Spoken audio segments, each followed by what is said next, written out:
Hello camera, it's just you and me now. I got this room in the bottom of the library. These are the study rooms that I think a lot of math students use. The walls are like covered with all these formulas and scribbles. It seems like the inside of an insane man's cell. Anyway, speaking of insane, I almost drove myself insane trying to reduce my video this week in response to Sarah Arroyo's participatory composition. So many things going on in the book that I found myself a little bit overwhelmed with all the concepts and trying to decide which one to focus on. I had been set on taking a bunch of clips from YouTube since it's a book about YouTube and combining them all together and remixing them in some cool way and using clips that, had some sort of resonance for me, some sort of punctum that I could then use to write. But after spending, untold time on that and all the issues that arose with it, I had to make the executive decision to scrap the whole thing, and with 2 hours before this is due, I decided to sit down with the camera and just see if I could talk it out.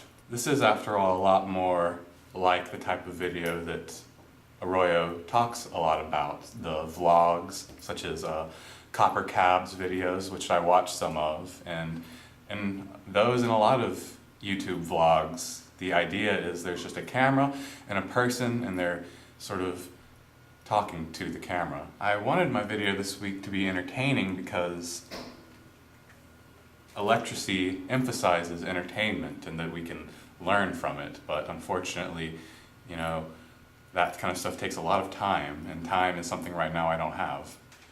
So I'm sitting in this little room and I can't help but think about the concept of stasis.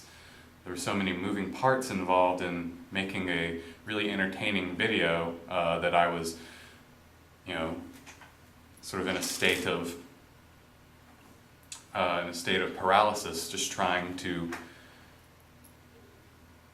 get a handle.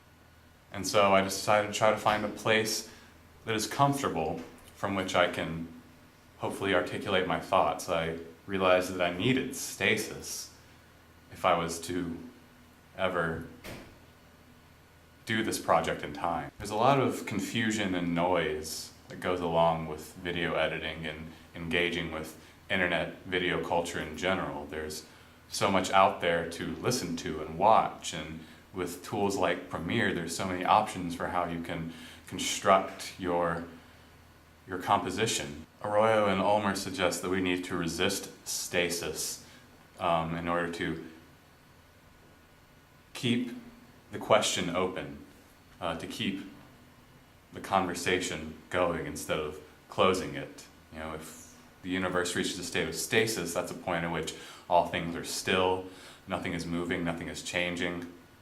And so I guess the problem with stasis is that it's a paradox, that even though we would like to define some things once and for all and close the book on them to render some sort of verdict, it's impossible to do so because we're always moving. The context is always changing.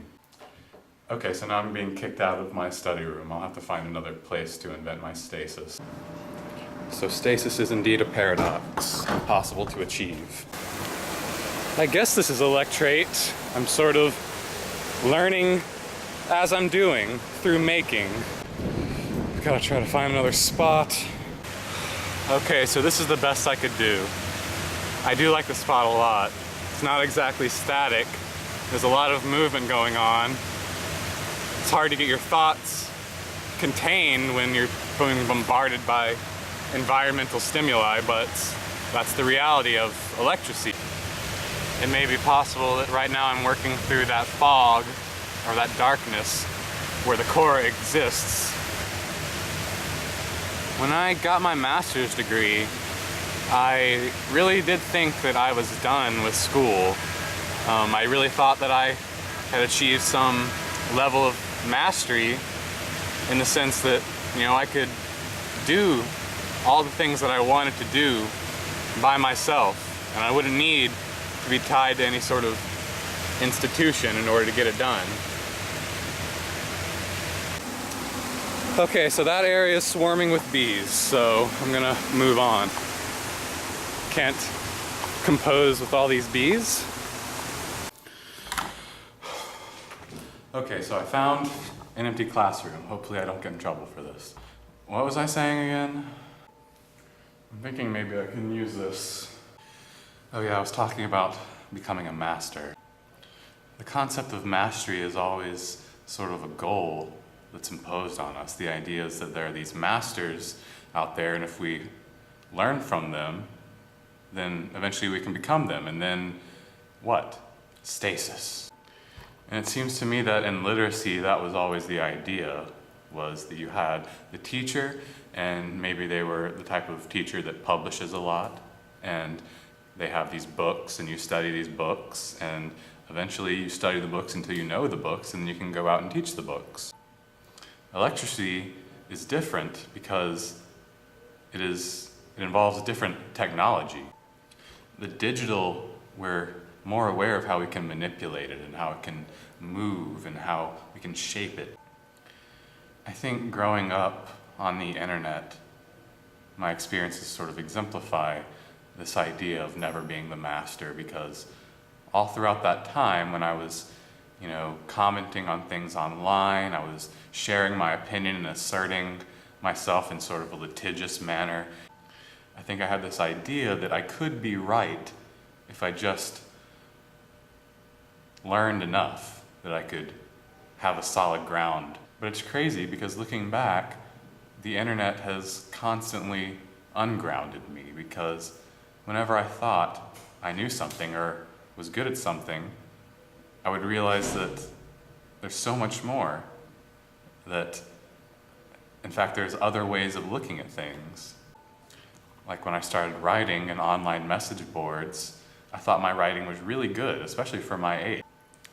The book suggests that instead of mastery, we should aspire to be tourists and to continue moving, to never remain static, to go from place to place and listen.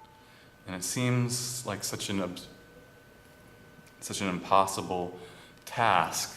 It's, you're looking forward, and it is like gazing into a fog or a void or a darkness that you can't entirely comprehend, and you're faced with that, and I can't see any good way to end this, because as the text says, writing doesn't end, it's constantly ongoing. This video that I'm making, it could be the part of something else. It could be the beginning of something much bigger. But for now, this is what it is.